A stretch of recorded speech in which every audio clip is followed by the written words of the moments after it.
all of you. So, as we completed chapter number 1, poem, now we'll start with the second chapter, that is the sound of music. As this chapter has two parts divided, the first part is Evelyn Glennie listens to the sound without hearing it, and the second is the Shehnai of Bismillah Khan, right? So अब ये जो chapter है दो parts में divided है. The very first is Evelyn Glennie listens to the sound without hearing it. तो the writer है Deborah Cowley. तो इन्होंने इंटरव्यू लिया था एवलिन का, एक ऐसी इंसान जो म्यूज़िकल इंस्ट्रूमेंट्स प्ले करती है. जैसे ही हेडिंग कहती है, she listens to the sound without hearing it. Now this is something very strange, right? कोई साउंड को बिना सुने कैसे सुन सकता है? तो यही पूरी स्टोरी में यहाँ पे आपको बहुत ही ब्यूटीफुल मैसेज मिलता है कि never give up in your life. It's not that कि आप ही के लाइफ में हर्डल्स आते हैं, it will stop you. No, the only hurdles come to make you strong, to have that potential to overcome that situation. तो अगर आप लाइफ में ऐसा कुछ करना चाहते हैं, जैसे आपको नेम, फेम, सक्सेस, रिस्पेक्ट मिले, तो you can go for it. अगर आपको ऐसा लगता है नहीं, आप में कुछ है, कमी है, इतना कैपेबल नहीं हो, तो कभी भी ना उसको लेकर गिव अप मत किया करो. उल्टा ट्राई टू थिंक कि येस, ये मैं कर सकता हूँ, मैं इतना कैपेबल हूँ. Then you will able to receive everything you want in your life. ये स्टोरी है ना बहुत ही ज़्यादा पॉजिटिव एंड इंस्पायरिंग है. आपको डेफिनेटली बहुत ही ज़्यादा मज़ा आने वाला है, right? So let's read it. अभी क्या आता है पार्ट 1 में? God may have taken her hearing but he has given her back something extraordinary. What we hear she feels, right? अभी ये जो पैरा है उसमें ये एक राइटर है ना, वो किसके बारे में बताया जा रहा है? एवलिन के बारे में. कि भले ही गॉड ने उससे उसकी हियरिंग की पावर छीन ली गई हो, भले ही उसे ले ली गई हो, जितना लिया है उसके सामने उसको कहीं ज़्यादा दिया, एक्स्ट्रा ऑर्डिनरी दिया. वो क्या बोलते हैं? What we hear she feels. हम जो सुनते हैं पर वो फील करती है. कैसे? वो पूरे चैप्टर में आपको पता चलेगा. Far more deeply than any of us, that is why she expresses music so beautifully, right? वो बोलते हैं कि जब वो फील करती है ना, वो उसी एक टैलेंट की वजह से she expresses music so beautifully. फिर read the following account of a person who fought against a physical disability and made her life a success story. ये जो चैप्टर है वो पूरी जो एक लड़की है फिजिकल डिसेबल है, वो कैसे अपनी लाइफ को सक्सेस बनाती है. Let's read it. Rush over crowds jostle for position on the underground train platform, right? तो इसमें क्या होता है, इधर किसके बारे में बताया गया है? यहाँ पे जो रेलवे प्लेटफॉर्म्स होते हैं अंडरग्राउंड, उसकी बात हो रही है. तो यहाँ पे बहुत सारा क्राउड है. आप भी रेलवे स्टेशंस गए होंगे, राइट? तो बहुत क्राउड होता है कि नहीं, people push each other because everyone wants to be first to get into the train. Yes और नो? तो यहाँ पे क्या होता है? A slight girl looking younger than her 17 years. एक छोटी बच्ची है, एक छोटी लड़की है, वो बहुत छोटी सी है, ऊपर से क्या है, थिन है, थिक है, तो वो उससे भी ज़्यादा यंग लगती है. अपने 17 ईयर्स, अभी उसकी जो एज है वो 17 ईयर्स है, वो उससे छोटी लग रही है. 17 ईयर्स उसकी एज प्रेजेंट 17 ईयर्स है, बट वो उससे भी छोटी लगती है. फिर क्या आता है? Was nervous yet excited as she felt the vibrations of the approaching train. But वो नर्वस भी थी एंड एक्साइटेड भी थी. जब ट्रेन आती है तब हमको आवाज़ सुनाई देती है, it's obvious thing, but also हम पैरों से उसकी वाइब्रेशंस फील कर सकते हैं. तो यहाँ पे वो एक्साइटेड भी थी एंड नर्वस भी थी. Why? It was her first day at the prestigious Royal Academy of Music in London and daunting enough for any teenager fresh from a Scottish farm. तो because that is the first day of her whose that girls. कहाँ पे? Prestigious Royal academy में. वो कौन सी academy है? Music की, जो London में है. एंड वो कहाँ से बिलोंग करती थी? स्कॉटिश फार्म से, right. But this aspiring musician faced bigger challenge than most. She was profoundly deaf. ये जो म्यूजिशियन है, जो हमको एस्पायर करती है, इंस्पायर करती है, कुछ हमको उससे कुछ सीखने को मिलता है, उसने बहुत ही चैलेंज फेस किए हैं अपनी लाइफ में. कैसे, वो हिंट दी गई आपको कि शी वॉज प्रोफाउंडली डेफ. बहुत ही ज़्यादा हद तक वो डेफ थी, सुन नहीं सकती थी वो, राइट. तो let's read it. Second para. Okay. Jostle यानी कि पुश रफली, एक दूसरे को पुश करना. फिर क्या आता है? Evelyn Glennie's loss of hearing had been gradual. Her mother remembers noticing something was wrong when the 8-year-old Evelyn was waiting to play the piano.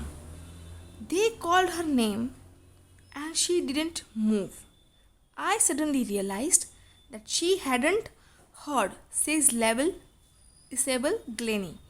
For quite a while, Evelyn managed to conceal her growing deafness from friends, teachers, but by the same time she was 11, for the marks had deteriorated and her headmistress urged her parents to take her to the किसके पास?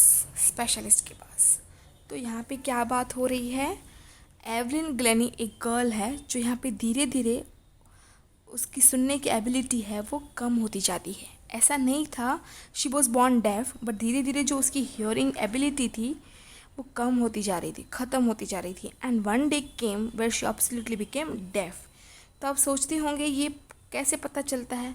तो when she was 8 years old, वो piano play करने के लिए अपना turn का wait कर रही थी. तो इसकी जो मदर हैं वो उनका नाम लेती हैं, उसे बुलाती है, तो देयर वॉज नो रिएक्शन. तो वॉट हर मदर थॉट, कुछ तो है, something is fishing, something is strange. तो ये जो एवलिन ग्लेनी है इस चीज़ को हाइड करने की ट्राई करती है. किससे? अपने टीचर्स से, फ्रेंड्स से, अपने घर पे भी, बिकॉज ऑब्वियसली वो बचपन से तो डेफ नहीं थी. ठीक है. तो हम लोग अभी नेक्स्ट पैरा रीड करते हैं. It was then discovered that her hearing was severely impaired as a result of gradually nerve damage. They were advised that she should be fitted with the hearing aids and sent to the school of deaf. Everything suddenly looked black, says Evelyn. तो यहाँ पे क्या होता है? Evelyn को जो grades थे ना वो धीरे धीरे गिरते गए, डाउन होते गए. तो उसकी टीचर्स ने उसके पेरेंट्स को बताया कि you should definitely visit a specialist. आपको एक स्पेशलिस्ट से मिलना चाहिए बिकॉज ये अचानक हो रहा है, सडनली हो रहा है. उसके मार्क्स कम होते जा रहे हैं, डाउन होते जा रहे हैं, डिटोरेट होते जा रहे हैं, राइट. तो जब एवलिन को स्पेशलिस्ट के पास लेकर जाया गया तो देयर कम्स टू नो कि एवलिन जो है उनके जो नर्व्स हैं वो डैमेज हो गई हैं. That's why she needs hearing aid. उनको एक डिवाइस चाहिए जिसको लगा कर वो बाकी की बातें सुन सकेगी. तो ये एवलिन के लिए कम्प्लीटली ब्लैकआउट, मतलब ऐसा कुछ एक्सपेक्टेड ही नहीं होता है कि कुछ अनएक्सपेक्टेड चीज़ ही हो जाए आपके साथ आपकी लाइफ में, राइट. उसको बोलते हैं ब्लैकआउट, मतलब कुछ समझ नहीं आना. ठीक है. अभी हम लोग थर्ड पैरा यूज़ करते हैं. But Evelyn was not going to give up. She was determined to lead a normal life and pursue her interest in music. ये जो एवलिन है वो गिव अप नहीं करना चाहती थी, वो गिव अप करने वाली नहीं थी. शी वॉज डिटरमाइंड, वो आगे बढ़ना चाहती थी, वो ऐसे ही नॉर्मल लाइफ जीना चाहती थी और अपने ड्रीम्स को आगे लेकर बढ़ाना चाहती थी. One day she noticed a girl playing a xylophone and decided that she wanted to play it too. एक दिन उसने क्या नोटिस किया था कि एक गर्ल है वो क्या प्ले कर रही है? Xylophone, right. यस. तो उसने क्या डिसाइड किया तभी के तभी, like she also wanted to play the same. पर अभी इधर क्या होता है? Most of the teachers discouraged her. कई सारे टीचर्स, जब वो एक अकेडमी में गई थी म्यूज़िक में, तब कई सारे टीचर्स ने उसको डिस्करेज किया. क्यों? बिकॉज टीचर्स को उसमें ज़्यादा एफर्ट्स डालने पड़ते थे उसको लर्निंग करवाने में, उसको म्यूज़िक की क्या बोलते हैं प्रैक्टिस करवाने में, राइट. तो मोस्ट ऑफ टीचर्स उससे हैरान हो गए थे. पर एक था percussionist, Ron Forbes, spotted her potential, उसने ये जो एवलिन की टैलेंट था उसके पोटेंशियल को सहारा दिया, उसके पोटेंशियल को जाना कि नहीं ये कर सकती है, राइट। तो क्या होता है, he began by turning two large drums to the different notes. अभी यहाँ पे क्या आता है, इनका जो म्यूज़िक लव है, that she was mad for the music, she was very fond of music, और म्यूज़िक के लिए तो obvious you need hearing. She was definitely a heart broken, but वो जो है ना इतनी पॉजिटिव पर्सनालिटी है बिकॉज इन्होंने कंटिन्यू किया ये जो उनका म्यूज़िक के लिए लव था। Now what happens is she joins one of our music institute. तो वहाँ के जो टीचर्स थे वो type of discourages, because Evelyn थी वो सुन नहीं पाती थी, तो उनको डबल एफर्ट्स डालने पड़ते थे। तो उनके जो टीचर्स हैं वहाँ पे वो इतने इनक्रेज नहीं करते थे, and this was something which was not good for her. There was one famous percussionist Ron Forbes who can see potential in Evelyn, right. वो उनको क्या बोलते हैं, don't listen through your ears, he would say try to sense it in some other way. वो उसको क्या बोलते थे कि तुम अपने ईयर से नहीं सुनो, बट उसको ऐसे सेंस करो कि कुछ डिफरेंट वे में सेंस करो, something new, something unique, says Evelyn. Suddenly I realized I could feel the higher drum from the waist up and lower one from the waist down, right. तो यहाँ पे उन्होंने क्या ट्रेनिंग दिया था, by turning two large drums, और Evelyn को क्या बोला कि इसको सुनने की कोशिश ना करो बल्कि ट्राई करो, फील करो। And when this happened, Evelyn ने ये फील कर पाई कि उसके सुनने की ज़रूरत नहीं है पर वो फील कर पा रही थी। Then she open her mind and body to the sounds and vibrations. फिर उसको पीछे मुड़ के देखना नहीं पड़ा, राइट। तो वो क्या बोलती है कि सडनली जब मैंने ड्रम्स को फील करना शुरू कर दिया, एक साइड वेस्ट अप था जो राइट साइड था, एंड जो लोअर वन था वो वेस्ट डाउन था। जो फॉब्स है ना उन्होंने रिपीट किया कि soon Evelyn discover that she could sense certain notes in the different parts of her body.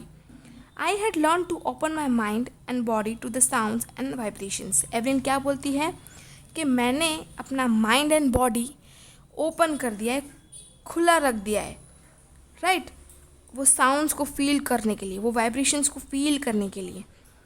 और बाकी की जो मेरी मेहनत है, जो मैं सुन सकती हूँ, जो मैं फील कर सकती हूँ, वो मेरे वर्क के प्रति डिटर्मिनेशन है एंड हार्ड वर्क है। जो मैं ये सब करती हूँ वो सब मेरा हार्ड वर्क है, ठीक है। अभी आता है fourth, she never looked back from the point onwards.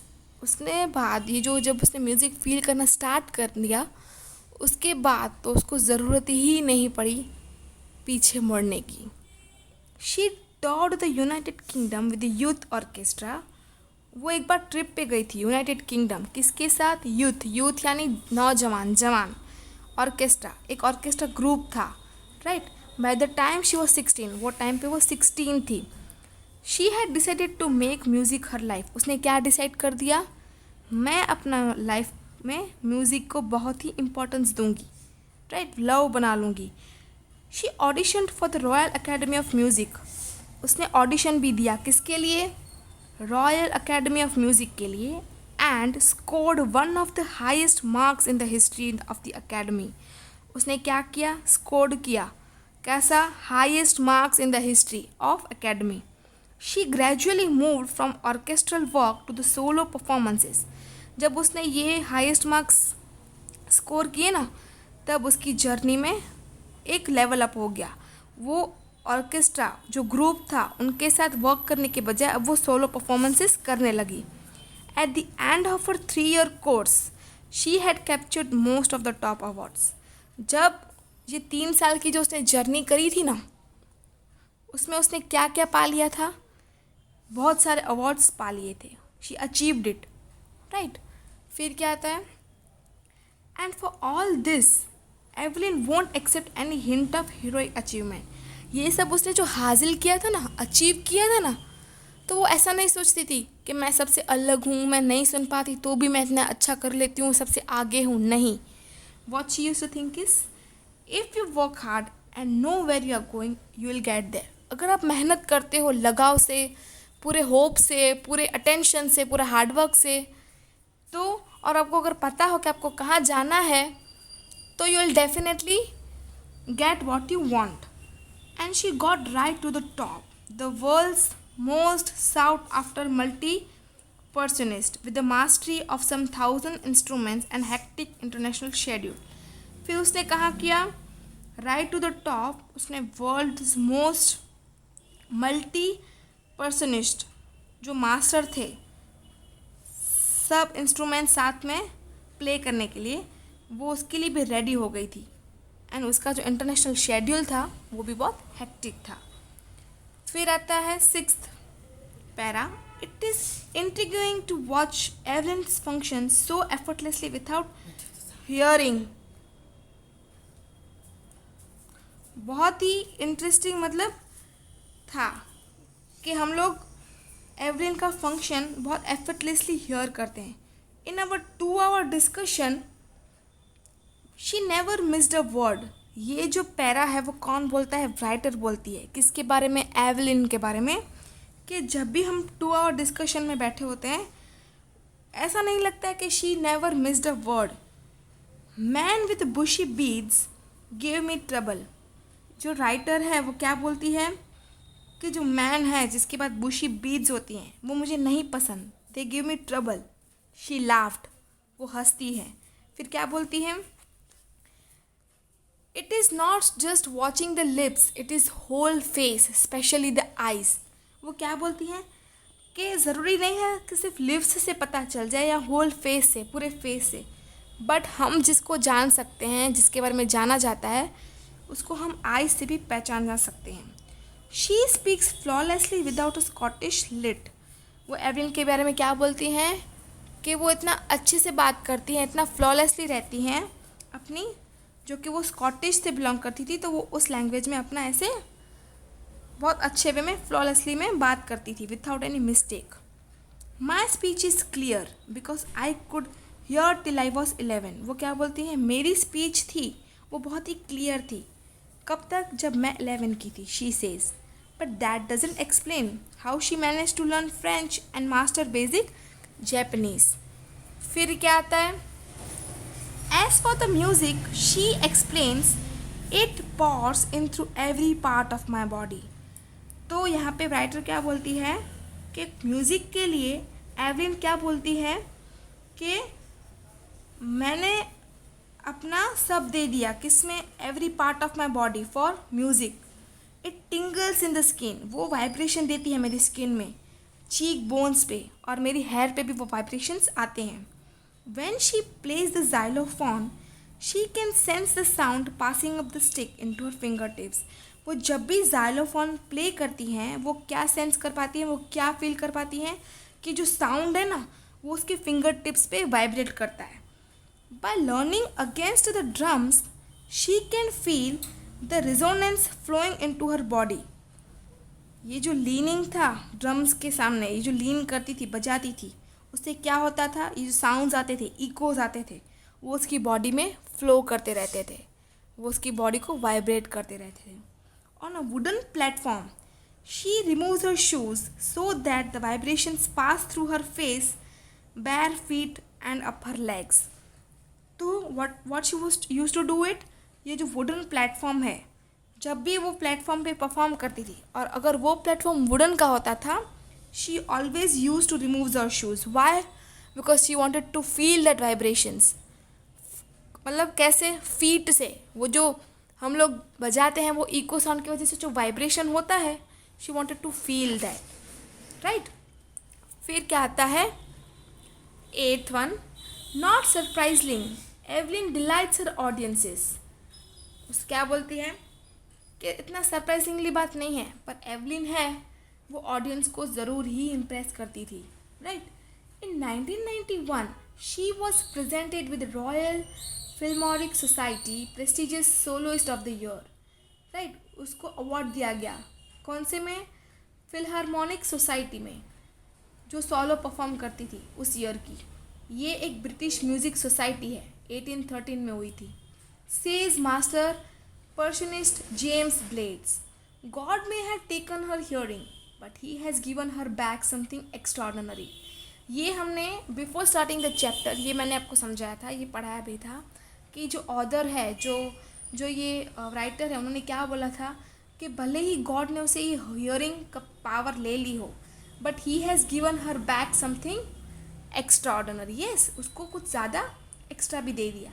What we here, जो हम सुनते हैं कानों से, वो फील करती है. Right, far more deeply than any of us. वो ज़्यादा हमसे भी टैलेंटेड है, वो पोटेंशियल है उसमें. जो हम सुनते हैं वो सामने फील करती है. That is why she expresses. क्या एक्सप्रेस करती है? Music so beautifully. ओके, अभी आता है 9th. Evelyn confesses that she is something of workaholic. Evelyn क्या कन्फेस करती है कि मैं ऐसे ही खाली नहीं बैठ सकती, मुझे कुछ ना कुछ वर्क चाहिए. I am workaholic person. मुझे मेहनत करना पसंद है, मुझे हार्ड वर्किंग करना पसंद है, मैं ऐसे ही बैठ नहीं सकती. यूजुअली आपके मदर्स जो होते हैं घर पे, वो ऐसे ही बैठी होती हैं? नहीं ना. शी यूज़ टू डू, कुछ वर्क करती हैं, एक वर्क ख़त्म होता है तो वो दूसरा वर्क लेती हैं, दूसरा वर्क ख़त्म होता है वो तीसरा लेती हैं. She is also known as workaholic. I have just got to work often harder than classical musicians. वो क्या बोलती हैं कि मुझे ज़्यादा मेहनत करने की ज़रूरत है. क्यों किससे? क्लासिकल म्यूजिशियन से. वो म्यूजिशियंस जो हियर करते हैं, जिसकी जो एबिलिटी है सुनने की, वो नॉर्मल इंसान है, पर मैं एक नॉर्मल इंसान नहीं हूँ. I don't have that hearing capacity. So मुझे ज़्यादा मेहनत करनी पड़ती है. I work often harder than classical musicians, but the rewards are enormous. जो रिवॉर्ड्स हैं वो मेरे लिए काफ़ी मायने रखते हैं. Apart from the regular concerts, Evelyn also gives free concerts. ये जो रेगुलर कॉन्सर्ट्स किया करती थी, उसके पार्ट टाइम में भी she also use to give free concerts. किसको? कहाँ पे? प्रिजन्स में, जेल में एंड हॉस्पिटल्स में भी. राइट, वो फ्री कॉन्सर्ट दिया करती थी हॉस्पिटल्स में भी. She also gives high priority to the classes for young musicians. वो ये सब कॉन्सर्ट्स तो करती ही थी, बट उसकी ये भी प्रायोरिटी थी यंग म्यूजिशियंस के लिए उनको क्लासेस प्रोवाइड करना. एंड रिचलिन of the Beethoven fund for the deaf children says. जो डेफ चिल्ड्रन थे ना, उनके बारे में वो क्या सोचती थी? उनके बारे में, she is a shining inspiration for the deaf children. वो एक इंस्पिरेशन है बच्चों के लिए. शाइन करती हैं, उनको इंस्पायर करती है, उनको कुछ सिखाती हैं. They see that that is now where that they can not go. वो क्या सोचती हैं बच्चों के लिए कि ऐसा कहीं भी जगह नहीं है कि they can't go. Okay, last. Evelyn Glennie has already accomplished more than most people twice her age. Evelyn Glennie ने कुछ 2 times ज़्यादा ही अचीव कर लिया था नॉर्मल पीपल से. कैसे? उसकी एज के हिसाब से उसने तो डबल टाइम, ट्रिपल टाइम्स उसने अचीव कर लिया था. She has brought percussion to the front of the orchestra and demonstrated that it can be very moving. वो पहले ऑर्केस्ट्रा में काम करती थी, ग्रुप में काम करती थी. राइट, अभी वो सोलो परफॉर्म करती है. तो she was very motivated. She has given inspiration to those who are handicapped. वो इंस्पिरेशन है किसके लिए? जो हैंडीकैप्ड हैं. People who look at her and say. जो हैंडीकैप्ड हैं वो पीपल उसको देख के क्या सोचते हैं कि if she can do it I also can. वो ऐसे इंस्पायर करती थी, अगर वो कर सकती है तो हम क्यों नहीं. Who look to her, right? And not the least, she has given enormous pleasure to the millions. उसने बहुत सारे मिलियंस लोगों को इंस्पायर किया है, प्लेजर किया है अपने काम से. तो इधर हमको क्या सीखने को मिलता है कि वो बहुत ही आगे मेहनत करना जानती थी.